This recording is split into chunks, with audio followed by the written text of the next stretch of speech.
Bismillah. Oke, jadi pada video kali ini saya pengen kasih lihat top speed motor Moto3 di saat race kemarin di sirkuit Silverstone, Inggris 2023 di tanggal 6 Agustus. Oke, kita udah tahu juga kecepatan Mario Surajii ketika menjalani praktis 1, 2, 3, bahkan kualifikasi sudah kita bahas bagaimana kecepatan motor Honda NSF 250 RW Mario Surajii, dan ketika race baru kali ini kita bahas. Belum sempat kemarin pengen bikin tapi badan kayak masih kurang enak dan akhirnya kayaknya nggak mungkin banget bikin konten yang dimana konten seperti ini kan saya harus berbicara walaupun tanpa menghadirkan wajah dan juga lekuk tubuh dan segala macam. Tapi paling nggak kalau suaranya juga kurang enak dan pastinya mood kita juga gak enak untuk berbicara seperti ini, karena sebenarnya nggak gampang juga sih ngomong seperti ini ya, ngedit video ya, walaupun kelihatannya sepele banget lah ya.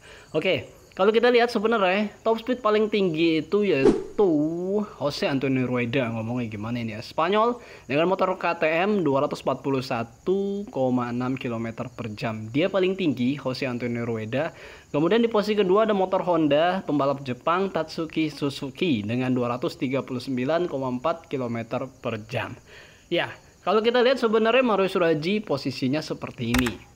Di posisi paling bawah dari total 28 pembalap Moto3 yang mengikuti race di sirkuit Silverstone 2023 dengan hanya 226,8 km per jam, kecepatan tertinggi yang bisa diraih Mario Surajii ketika race tersebut dengan lintasan kering dan juga motor yang pastinya sudah mendapatkan setapan yang final ya, intinya seperti itu.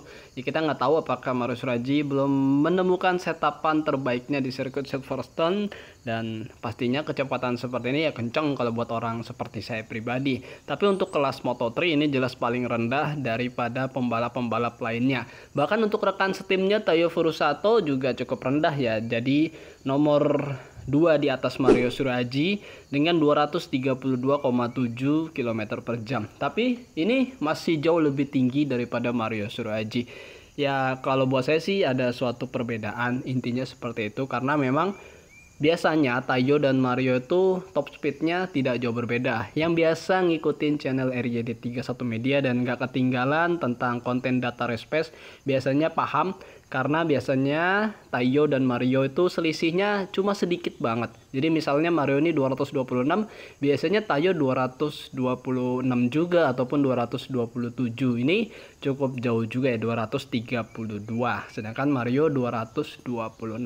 Ya walaupun secara posisi masih di posisi terbawah juga, tapi secara raihan kecepatan tertinggi Taiyo masih jauh lebih tinggi. Ini artinya ada suatu perbedaan yang dimiliki Taiyo Furusato pastinya kepada motornya ya, perbedaan. Dan entah itu setapan ya, kan kita berbicara setapan ya. Untuk part ya Mario sendiri mengatakan bahwa tidak ada perbedaan yang diberikan Honda kepada pembalap-pembalap Honda tim Asia. Artinya ketika mungkin Mario mendapatkan part ini, Taiyo juga mendapatkan part itu. Itu menurut Mario. Tapi kan dari kacamata yang kita tonton ketika 2022 kan ada beberapa part yang memang Taiyo pakai, Mario nggak pakai ya kan. Itu seperti itu. Ada beberapa lah. Mungkin kalian masih ingat, dan saya juga masih coba cari foto-fotonya, mudah-mudahan masih ada dan bisa kita perlihatkan. Tapi saya agak lupa juga karena memang ini data-data di memori ini agak berkurang ya dibandingkan data-data yang tahun kemarin saya milikin juga. Oke, lalu kita lihat sebenarnya motor Honda ya nggak cukup bagus juga top speednya, karena 4 terbawah itu motor Honda semua, Romano Fenati, Taiyo Furusato, Joshua Whatley, dan juga Mario Surajii. Sedangkan tadi kita lihat kan Tatsuki Suzuki berada di posisi teratas ya, itu Leopard Racing, yang dimana ya motornya cukup berbeda sebenarnya treatmentnya yang mereka dapatkan, part-partnya juga pastinya berbeda.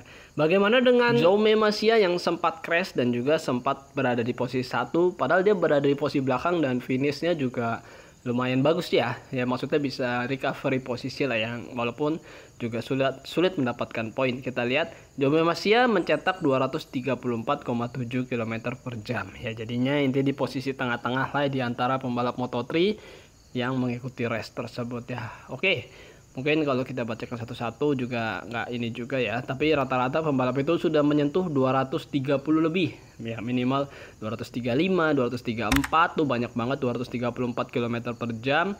Lalu ya 232 ya Tayo, 233, terus 228 Joshua Mario yang paling rendah 226. Sudah paling mentok top speed yang bisa Mario pentokin lah istilahnya, gasnya dipeluntir dan segala macam, baru ketemu tikungan dan segala macam lah. Oke, intinya apa? Intinya pastinya dengan kecepatan rendah ya pembalap sulit untuk bisa mengejar pace atau race pace dari pembalap lainnya, bahkan bisa mengejar dari posisi belakang menuju posisi terdepan jika memang tidak memiliki kecepatan. Logikanya kan seperti itu kan. Kalau memiliki kecepatan atau mungkin bisa ditutupi di sektor-sektor tikungan ya. Mungkin aja top speed rendah tapi di setiap tikungan dia sangat cepat dan keluar masuk tikungan sangat lincah dan sangat cepat ya, pasti bisa aja tertutupi top speednya ketika mungkin di tikungan cepat, tapi ketika di stride-nya sendiri, di lurusannya sendiri kalah sekian kilometer ya, jadi PR banget lah untuk bisa maju ke depan. Ya mudah-mudahan sih kalau buat saya ada perubahan ke depannya buat Mario Shiraji, nggak bosan-bosan, masih berharap baik untuk motornya sendiri dan Mario sendiri mendapatkan setapan yang terbaik yang dia sukai, dia cocok. Karena itu yang sering kita bahas, ketika pembalap mendapatkan setapan yang dia rasa nyaman banget, itu dia bisa bagus dan terlihat banget perbedaan perubahannya sih. Oke. Mungkin konten santai aja, konten ringan-ringan aja buat kita semua, buat kalian semua. Mungkin sedikit ada informasi ya seperti ini. Jadi ada alasannya kenapa Mario seakan-akan kemarin tuh kayak nggak bisa beranjak dari posisi 20 besar. Ya intinya begini, ada beberapa faktor dan salah satu faktornya ini, faktor lainnya yang jelas masih ada. Ya PR lah intinya gitu kan. Oke. Sehat-sehat buat kalian semua. Jangan lupa makan dan jangan lupa berdoa. Akhir kata wassalamualaikum warahmatullahi wabarakatuh. Bye-bye.